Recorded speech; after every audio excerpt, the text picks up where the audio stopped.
Hello friends, तर आज आपण पाहणार आहोत equation of motion.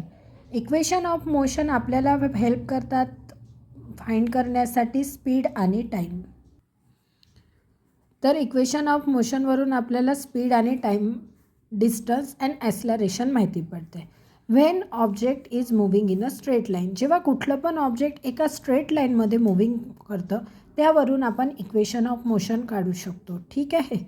Before learning the equation of motion आपल्याला काय काय माहिती असणं गरजेचं आहे. इनिशियल व्हेलॉसिटी म्हणजे यू, फायनल व्हेलॉसिटी म्हणजे व्ही आणि ॲक्सलरेशन म्हणजे ए आणि टाईम म्हणजे टी. तर इनिशियल व्हेलॉसिटी आपल्याला कसं काढतो, जेव्हा कुठली पण ऑब्जेक्ट हा स्टार्ट पॉईंटला मूव्ह होतो तर त्याला म्हणतात इनिशियल व्हेलॉसिटी.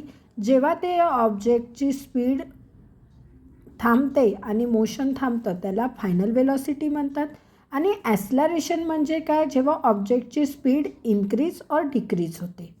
आणि टाईम म्हणजे काय, तर किती सेकंदात आपला तो ऑब्जेक्ट मूव्ह झाला याला म्हणतात टाईम.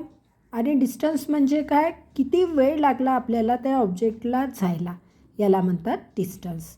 तर इक्वेशन ऑफ मोशन काढायसाठी आपल्याला स्पीड, टाईम, डिस्टन्स आणि ॲक्सलरेशन माहिती असणं गरजेचं असतं. असेच जर तुम्हाला अशाच जर कन्सेप्ट तुम्हाला जाणून घ्यायच्या असेल तर लर्निंग विथ अपूर्वा चॅनलला सबस्क्राईब करा आणि तुमच्या फ्रेंड्ससोबत शेअर करा. थँक्यू.